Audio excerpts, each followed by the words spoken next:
Talofa lava, o lo ingoa peni a mina taito. Fai masui mai le official Samoan National Nurses Association. Ia mo le soifua malo loina o le tupao tina i le tanto watunu pele o Samoa. O le neipolo kalame o lo taua o le suenga mo le aunga o le whaautama. Po le kanesa o taua o le aunga o le whaautama. I le ngana whaafaingo whina i le ngana peritania. The cervical cancer for among our Samoan women. Ma ele nei aso ia e mori atul whaftai la auto whafonga. Ia o tātou tau mawhai. E sa ili soifua malolo ina mo tina o le tātou watunu. O le neipolo kalame lo ngā lue whaatasi ai le ofisa le sana, Samoan National Nurses Association. Whaatasi ai ma le Duncan Community Service Center. Whaatasi ai ma le Guam Communications Network. Ia whaatasi ai ma le Orange County Asian Pacific Islander Community Alliance. Ia ma le Sosoani Tele ma le California State University of Fullerton. O le autua o le polokalame nei aso, o le kanesa o le aunga o le whaautama, or cervical cancer among our Pacific Islander women's.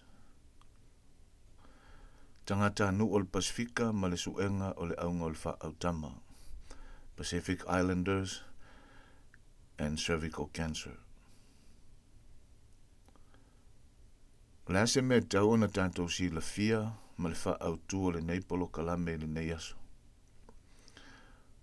O le whaamoe moe ma walunga o le neipolo kalame, ina ia si la fia e tātou uma Samoa, le nei whaamai o le cervical cancer po le kanesa o le aunga o le whaautama.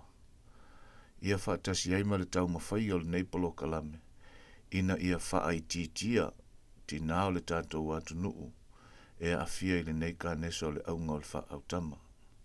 Ma e tasi lava le suenga mwhai ai o na fo ia le nei whaafita uli pe mawhai ai o na maua, na o le PAP testing po le suenga ka ta o le PAP.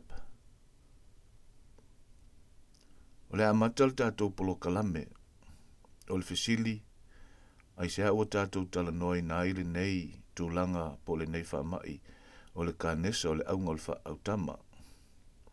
A tonu fo e nisi o tātou ta maolo o manatu. Ai sea ua talanoi na ile nei mata upu, ile tu pao ta maa. Maybe some of you men are asking yourselves, why are we talking about this with men? O le mea mautinoa, e te le, ma e te le tāua, o le tātou vaenga, i le tau mawhainga e pui pui le nei kanesa, i le awhia ai o tātou tina. Ia o le fesili masani le nā, ai sea ua tātou whaatala noi nai le nei soifua maloloina, po le whaatau o soifua maloloina i tono tātou ainga. You may be wondering why we are talking about women's health with men today. Women are a very important part of our lives. E te le le tāua o tina, i to tono o tātou soifuanga, ma o tātou o langa. A whai ona e manatu ta mai se mea e tasi. E te manatua e tāua ai le tina i to tono lo ainga, po o lau a vā, po o wa whawhine fo. E ma whai ona e avele mea le nā e tasi, ma e manatu natua i le tāua o le tina i to tono le ainga. Ia mai se fo i to tono o lou lava lo toi fale. As you can see, there are many things that are important in our lives. But do you agree that our wives or our partners help us in many ways in our families and in our lives? Whamata tal tonu e te lele ngā luenga tina, ma le la tau fo i matawha i o e whai e tono tātou ainga. O te manatu e tātou te tali tonu tusa uma le natu langa. I to tonu o tātou atunu o le Pasifika. E te tau ona whaatau ai nai le talo ina o soifua malolo ina o tina. Mai se lava i tonu le loto i whale o ainga. A wā le upumoni. E le ngata e tā ua le soifua malolo ino tina mō lātou lava. Ai tā ua fo'i mō lātou au ainga I tutonu le loto I fale. It is important that we keep our women healthy for not only for themselves, but also for the health of their immediate families and for the health of their larger families and communities. E tā ua soifua malolo ina o tina, mai se lava tātou Samoa, e le ngata I mō ia, tutonu o lona ainga. Ia a mai se le ainga fai tele, ia ma le tele fo'i o le tātou wātu nuu. Tātou taltonu malava. E tausi tātou e le atua. Peitai. Wa uma fo'i ona tuina mai e le atua ia I tātou. Le tele o awala. E mawhai ei ona tātou sa ilif sosoani. Le ngata mō tātou mal tātou soifua maloloina. Ia mai se soifua maloloina o tātou ainga. Ia matangata lau tele. Yes, we believe that God takes care of us all. But God has also given us tools to care of ourselves and for our families. Mautasi na matafa yoya tātou tama. That is one of our responsibilities as men, as husbands, is to help keep our women healthy in order to keep our families healthy. O le fasile tūlai mai, o le ale whainga tāolo o langa, pe a whai e mai lawawa. As men, we know we can do things on our own. But doesn't having a wife help make life easier for you? Think about it. How difficult would your life be if your wife gets sick? Le ale whainga tāo leo langa I tutono lo a inga malau whanau, pe a whai a whaina soifua malolo I nol tina. Ia a tono e whaatala sua inisi o tamai lea fesili. Pa leo pumoni lava. E a ona tātou fsosoani. E pui pui au tātou tina. Mai nei ka nesa o le aunga o le whaautama. O ani tala ua e whaalongo ina e winga le ka nesa o le aunga o le whaautama. Or what have you heard about cancer and cervical cancer?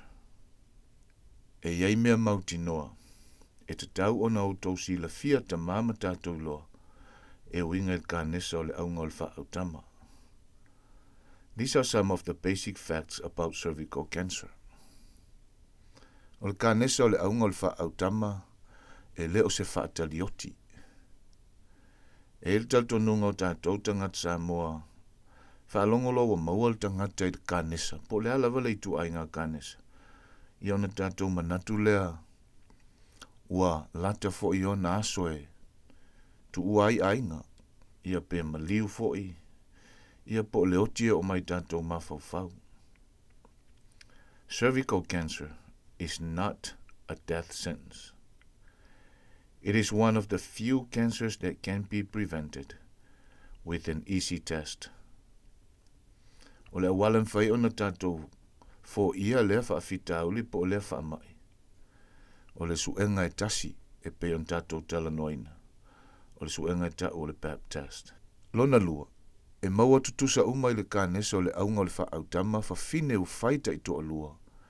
Ia mateine le aini o lātou ta I toa lua. Married and single women alike can get cervical cancer. It affects all women. O le tūlanga nā I eile nei whaamai o le aunga o le whaautama po le nei ka nesa. E le tautuli whaapea na o I lātou ua whai o lātou ainga. Ai o ai a tātou whanau teine. E mawhai o na awhia I le ka nesa o le aunga o le whaautama. I le malon tolu. E le maua le tina I le ka nesa o le aunga o le whaautama. Ona o le manatu e le tū mama. Getting cervical cancer has nothing to do with having poor hygiene. It happens because of a virus. O le tūlanga le nā o le aunga o le whaautama po le nei ka nesa. E le whaapeo le tū mama o le tina. E mafuai ona maua I lea ka nesa. Ai ona e iei le virus. O loo mafuai ona mauai. E o ai a tātou whanau tamaitai.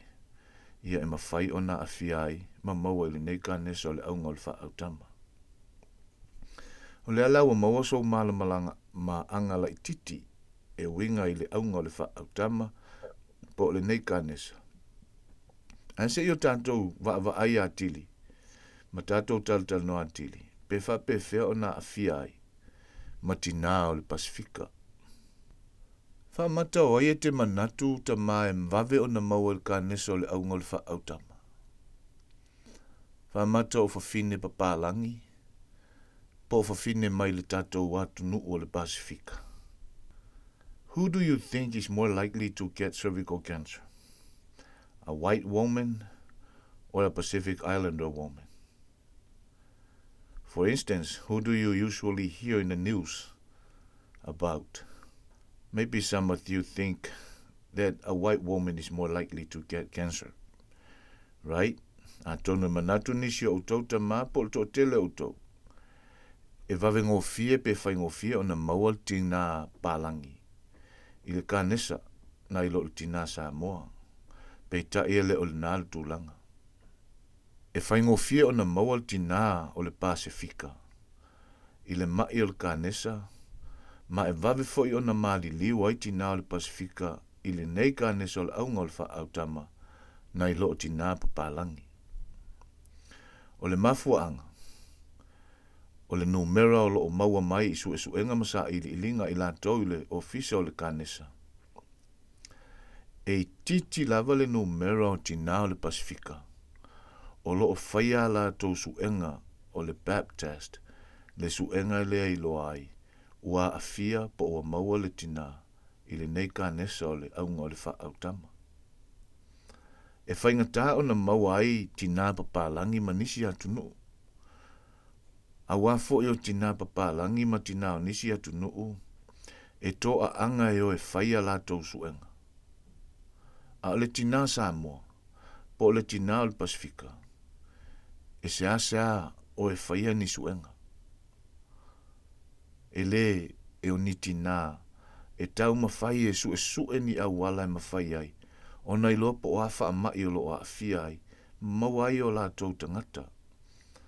Le mafua anga le nai te lea i le fwai numera, o tina o mali liu le, ka neso le aunga o le wha autama, mai tina o le Pasifika, na ilo tina o isi atunu. Well, guess what? Pacific Islander women are more likely to get and die from cervical cancer than white women. For instance, the number of new cases of cervical cancer was 9 times higher for Chamorro women than for white women in the United States. And Samoan women are 2.5 times more likely to be diagnosed with cervical cancer than white women in Los Angeles. This could be due to many reasons, such as the lack of insurance to get testing, personal embarrassment, or other beliefs. Tātou tina Samoa mal tātou lava tunu, tasi leo tātou nā tura e le whaingofie, o le tūlanga o le mā. Iei ai tātou le mā e alu e sa ili fsosoani, pe tau mwhai e sa ili vai fufo.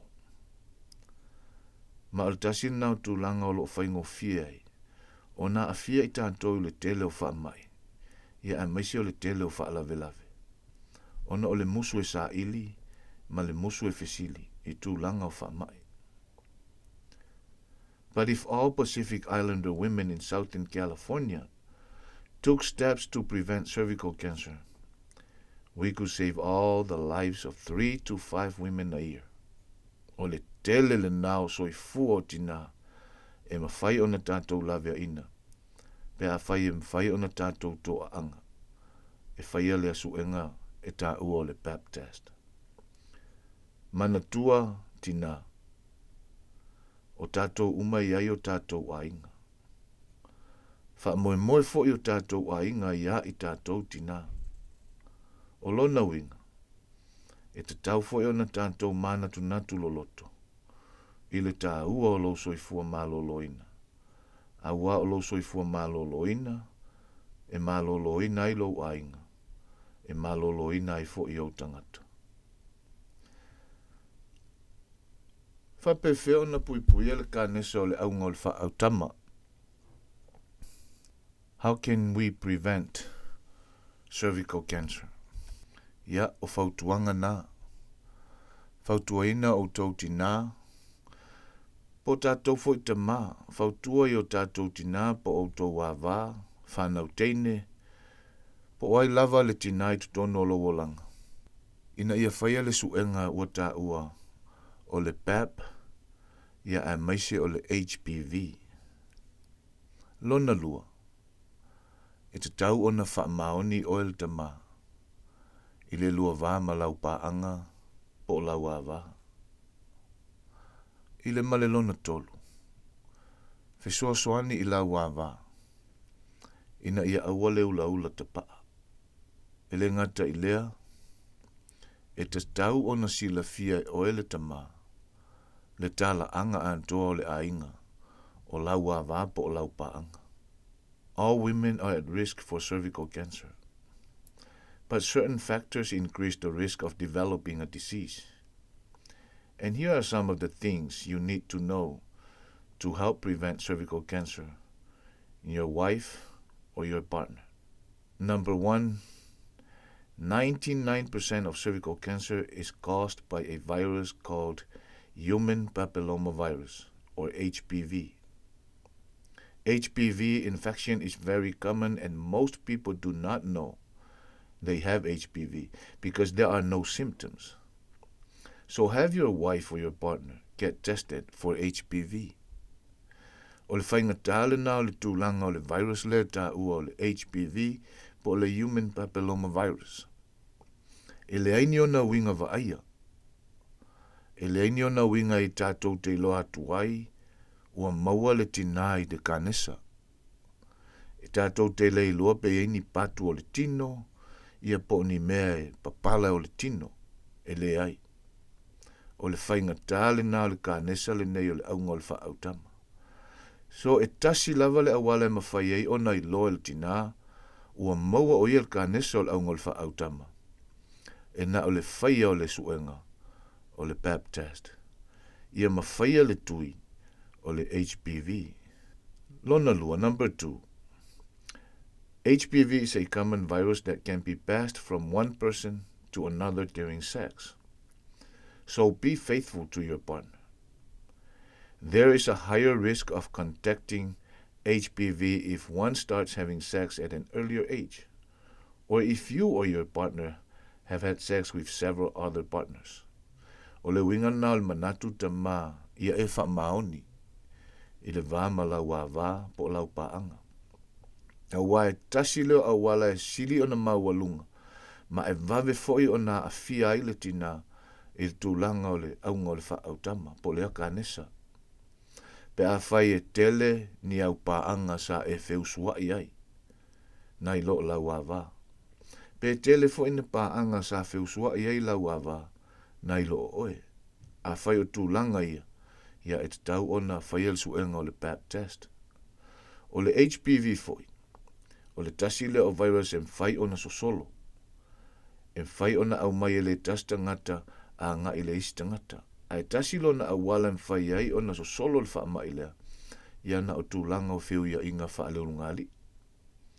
Le mea na tau ai o na wha mamafa. Le wha maoni I lau wā po lau paanga. Number 3. Help your wife not to smoke. Smoking increases the risk of cervical cancer and many other cancers. Ia, e le mātango fie le whai I le awai tuu leu laula. Ia e tau mafta paa fo I tātou tama. I le lei al tātou va alua. Fisosoani I la wai tuu leu laula. Ia e mwhai fo I ona Fisosoani e mo I tātou o lo tau mafta Ona o tau mafta Tasi leo awala maualunga e mawhai e ona a fia tina I le ngata I le kānesa o le aunga o le whaautama. Ia e whaapea fo I isi kānesa ese. And number 4. Know your wife's family health history. The more you know about your wife's family health history, the better you can screen for diseases she could be prone to. Le mea nai tau aile I lo tala anga o lau awā, tutonu o lona ainga. Awa, le kanesa o le aunga o le wha autama. E mawhai ona sosolo I tutonu o le ainga. Me le ta ua tātou wha Samoa o mai masani a le ainga. A whai e mawaile tina ia e iaile taltonunga e o afo ilan whanau e mawai ia mwha solo to I lava I whanau a lantou whanau ma whanau o whanau a lantou whanau. So e tā ua le malmalama o tātou tama I le tala angol soifua maloloina o le tina mai lona ia lava a inga. Ia maltasi a wala sili ona tāua e mawhai ai ona puipuia mai le kānesa o le aunga o le wha autama. And the most important way to help prevent cervical cancer is getting pap test. O le whaia leo suenga o le pap. Whape whiona e fsoswani e puipuia le kānesa. E pawala awala en whiona fsoswani tātou tamā o le tātou fsoswani o tātou tina. O le suenga o le pap, o se suenga e whaingofia o na whaia. Ma e whaia o na whaia e fō mai tutono o lantou ofisa. Ina ian whai o na iloa, po le ale umi, po le afo I le vave, uam whai o na mawaile tina I lea kāneso le aunga o le wha autama. O le iunga au mai e le suenga, o ina fo ian whai o na iloa I le fō mai. Ia po ai tua I ngā vaila au, ai po afo I tua I ngā tonga fiti, e ma whai o na tonga fiti ai le tina, pe a whai ua mawane ua mawa le kāneso le aunga o le wha autama. O le tele lava o taimi. E maua ia I tātou tinale tūlanga o le mā. Ona o tūlanga o fo mai. Ia a tonu fo o nisi taimi. E whaafai tā ona o e whai suenga. Ona o tūlanga o le whainga o le suenga. Peitai. E mo mia tele tātou tina o le tātou atunu. Ona tātou ua e whaia le nei suenga o le pap. Awa e pau leo le awala. E pau fo I leo suenga, e mawhai ai o nai loa, ua a fia po ua maua le tina I le kānesa o le whaaunga o le whaautama. A pap test is a simple test done in a doctor's office that can find early signs of cervical problems before they become cancer. With the results of a pap test, the doctor can also remove the problem, thereby preventing cancer completely. Le mea nai tau ai le whaia mvave o le suenga o le pap. There's 6 out of 10 cases of cervical cancer cases occur in women who have never had a pap test or have not even been tested in the past 5 years. Or the question is, would you be willing to help your wife or your partner get this simple test in order to prevent cervical cancer? Something for us men to think about. Se mea tau ona mana tu natu I ai tātou tamā. Pe a whai e moni lo tātou walo lofa I tina, ia ma tātou wā wāfo I tutono tātou ainga. O le ale taimi me whai ai le suenga o le pap. A tonu po le fesili e te tau ona whaapea, o le a tonu a le taimi e te tau ai ona whai le suenga o le pap e se tina. Mo le taimi nei e te tusa o onga ua maua o loo maua le tina, ia ma o onga I o loo whaia tātou tamā I lau whaafonga. E te tau ona tātou fesili ngia tātou wāwā, po tātou paanga foi. Po o iaini whaalongona po ni suinga o lona tino, o loo ia whaalongoina. Ma e te tau foi ai tātou tamā. Ona whaamalosia, mauna ina o tātou tina po o awā po paanga.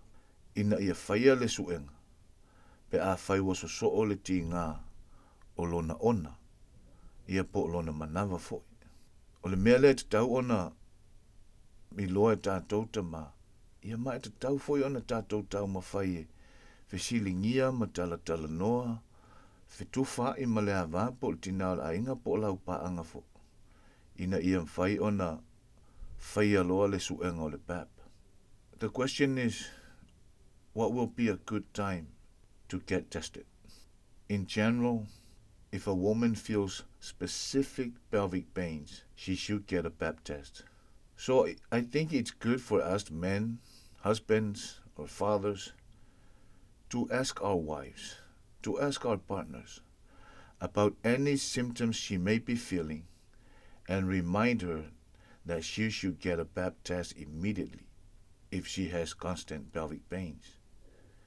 O le mea sili nan taua, ni suinga o le whaalongona o le tino, o ni mea ua tinga o le tino maisial le vaenga o le manawa, ia a nga I lalo I le mea o ia ala whanau o le tina. A whai ua whaalongo ina le tina se suinga, po o se tinga, e ese mai e le masani ai. Ia e te tau loa ona mā natu lea tina I le whaia o le suenga o le pap test. E te tau ona whaia vave, ai le io o ina whaina tele. Ia mā a fia ai loa I le tūlanga o le aunga o le whaautama. Whaia le suenga o le pap, tu sa lava pe le aini winga wa aia o le tina. O le winga o le manatu, tu sa lava pe le aini suinga o tātou I loa atu I le tina. A whai ua whaalongo ina le tina, ni naiti ngā o lona tino, mai se lava le manawa, e te tau loa o na whaia le suenga o le pap. O le upu masani le ngana pertania, no symptoms does not mean you don't have cancer. However, most women who have cervical cancer feel no symptoms at all. O le mea na o le tupu. O le tōtele o tinae lātou te le o whaalongo ina ni suinga. Po ni mea o lo tutupu I o lātou tino. Ai le mwhai o na avel tūlanga na ma mea manatu ai. E le o awha ina il kānesa. E te tau lava o na tau mawhai e whai le suenga o le pap. Tusa pe le aini winga wa aia. E pei au ta vale. Pap tests are kind of like taking your car in for a tune-up. The mechanic can find and fix problems before they ever affect your car. Pap tests can help the doctor find and fix any problems before they ever become cancer in your wives. Fa penale ta avale pe ave siaki moni fa le tonu. Em fa ai ona iloa le insinia. O ani me o fa le tonu o lau ta avale. Ona tonga fitia le insinia. Ina ia awana I leanga pe a faina le ta avale. E fa penale tu langa o le aunga o le fa autama mal nei kanesa. E na o le foma I fai ona ia iloa. E ala I le awala o le fai o le suenga o le pap. Ona fa to ai loa I le tātou. O lo o iai le fa le tonu. I o tātou tangata. Ia e mai se lava. O tātou tina. Le tāua le nā o le fai o le suenga o le pap. Tusa pe iai se fa le tonu mani suinga. Ia pe le ai o tātou tina. I o lātou tino. E whawhia na whaia le suenga o le pap. How often should she get pap test? Luas fultasi tausanga na I le tolus ful tausanga o le soifuanga o le tina. Ia whaia whaatasi I le tolu tausanga. After the age of 21, she should get a pap test once every 3 years. Tolus fulu tausanga o le soifuanga. Whaia whaatasi le suenga I le 5 tausanga. Pe a whaina le leile isi suenga mua.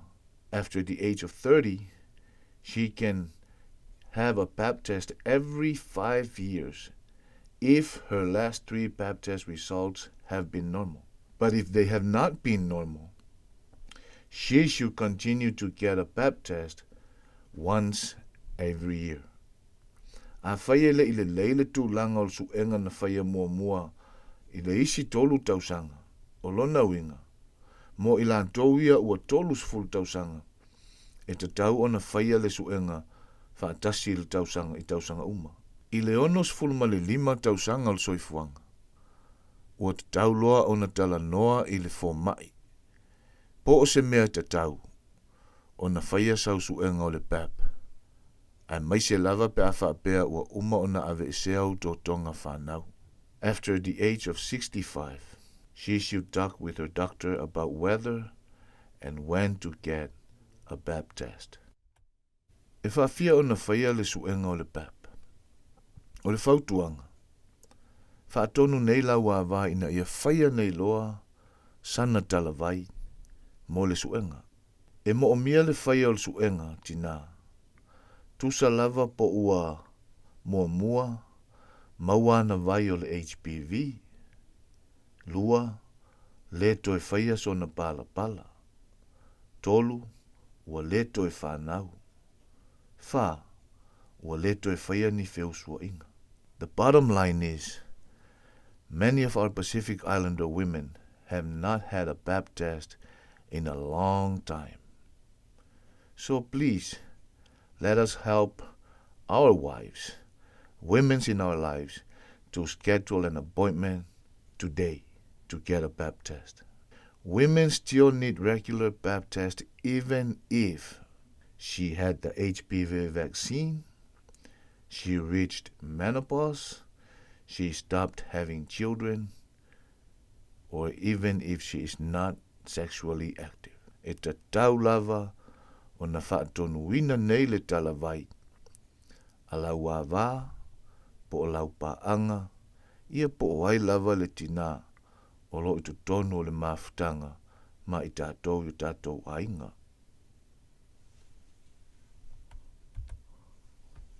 O taltonunga leo tātou Samoa, o tātou ta mao tai.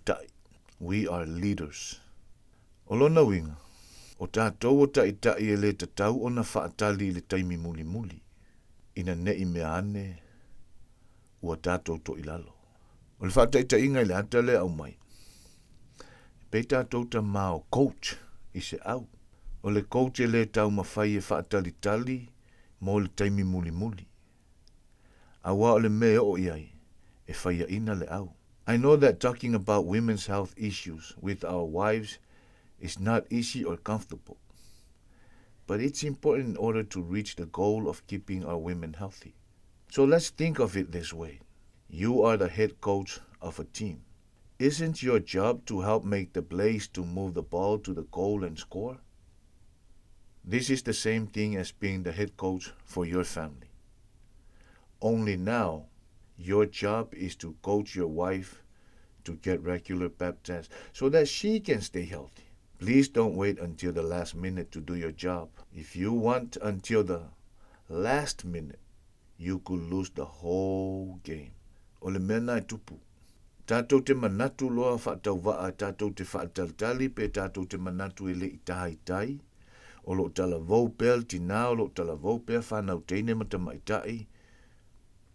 E toe tātou te tautane, ia watu wai, ua whaina i whaamai o le kānesa. Ia, tātou te whaia ina, ai le o le manu malo. Fesili, whape whiona o fisoasoani la uava. How can I help, or how can we help our wives or our partners in our lives? Talta no malau uava, talta no malau paanga, talta no poani fale mai.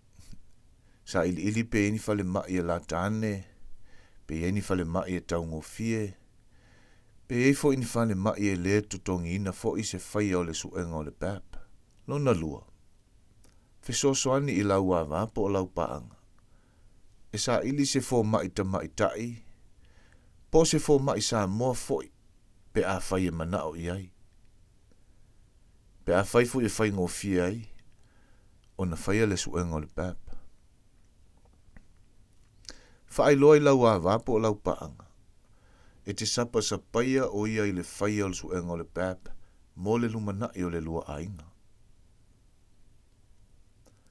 Ia o malau wava, po lau paanga foi. Ina ia whaia le suenga o le pap. O le suenga ina o le sifulu ma le 5 minute whaia i le suenga. Pau alea. A whaia mana o lau wava e te lua o. Te maa aua e te musu. Ai tala a ao e o malau wava. A whaifo e mana o lau wava e alu na o ia. Ia te tau ona e nofo e wa ai. Po a nisi tu langa o le lua ainga. Ia pe wa ai fo i le lua whanau. Po fatu a inga o le fale te tau ona whai. Wha amauti noa i lau wava po lau paanga. E le aise maasi asi. I le tau sia le lei. o le soifua maloloina o stangata. What are some other ways to help coach her to get a pap test? So here are some of the things you can help her with. Help her find a female or a Pacific Islander doctor on the lift if she prefers. Tell her she has your support and her health matters to you. If she wants to, drive her to take care of the exam. Get the pap test. It only takes 15 minutes. If not, if she wants to go by herself, men, please, we can stay home and take care of the children. You can also assure her that caring for her oneself is nothing to be embarrassed about. E le ai se mea e māsiasi ai i le taumawhainga e sa ili lau soifua maloloina. Nisi nau fsoswani mwhai on soswani ai tātou tama. Ia i tātou wā vāpo tātou paanga mo le taumawhainga o le suenga o le pap test. O le tasi whautuanga, fesoasoani i lau wā vāpo o lau paanga. Ina ia whaia le suenga o le pap. A wale manuia o ia, le manuia o lou ainga, ia ma le manuia o tangata. The bottom line is, help your wife or your partner to get a pap test for the health of her and your family. Ia o le tātou, mta upul nai le ne yaso. Tūlanga o le kānesa, o le aunga o le whaautama, o loo a awhia ai, ma o loo tele ina malili wai ma ave se ai le soifua, o le tele o tina o le Pasifika, o le autu moni o le polo kalame, o le whaia o le suenga, ua tā ua o le pap test. Paule nā o le awala, paule nā o le suenga, e ma whai ai, ona iloa, po ua whaina o tātou tina, i le kānesa, pele ai. Tama, o le whautuanga mo tātou.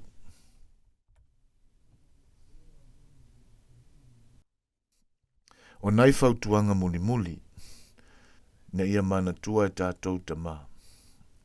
E mawhai o na pui pui a mai le kānesa o le aunga o le whaautama, i le whaia o le suenga o le pap. E mo mia e lau a vapo o lau paanga, lou sapasapaia o ia, ina ia whaia le suenga o le pap.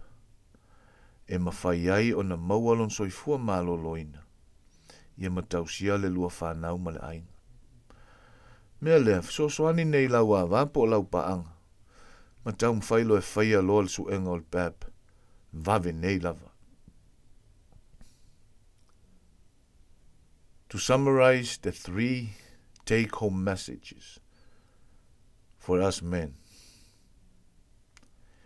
First, you can prevent cervical cancer by asking your wife to get regular pap test. Second, she needs your support. So please support her by getting a regular pap test to care for your family and for your children. And third, help her get a pap test as soon as possible. O nai whautuanga muli muli nā tamā, mō tātou, ia tusai o le neimta upo tātou talnoina, o le kānesa o le aunga o le whaautama. Alofa le tua a whai wa mawasina fisosoani, ia whaafitai. Tā lusia, ia mwhai o na tātou whaautangia le leile nei polo kalame. E se le tāua, mō le soifua maloloina o tātou tina. Ia manuia tele lau whaafonga anga whamanuia le tua il tātou watu nuu. Ia ai mai se fo ile nei polo kalame, ia umwhai o na fisosoani a tili mo i tātou. Ia ma le tātou tau mawhai e pui pui o tātou tina, mai nei whaamai o le kānesa. Ia ai mai se le whaautua le nei polo kalame, o le kānesa o le aunga o le whaautama. Le ava ma le whaalol tele, ia whaasoifuaina, whaafitai. Ia, e muli atu le whaafitai, I lau whaafonga Samoa, ia tu sai o nei polo kalame, ia nei foi whaafitai, nei ava noa, ava tuail whaafitai tele, ia mai ofisa nei o lo lango ina nei polo kalame taua, mo le sapsapai o tina o le Pasifika, ia I tutono o le tantou atu nuu. O le whaafitai, mai le ofisa le Guam Communications Network, whaafitai mai le Duncan Community Service Center, o le whaafitai mai le Samoan National Nurses Association, o le whaafitai mai le Orange County Asian and Pacific Islander Community Alliance, ia e maise o le whaafitai sili, whao mai le California State University Fullerton, mo le lantou sapsapai o le nei polo kalame, ia ma le tau mawhai tu whaatasia, ia awal soifua malolo ina o tātou tangata, ia e maise o tātou tina. Whamanuia le tuai nei vaenga uma, whamanuia le tuai lau whaafonga anga, soifua whaafitai.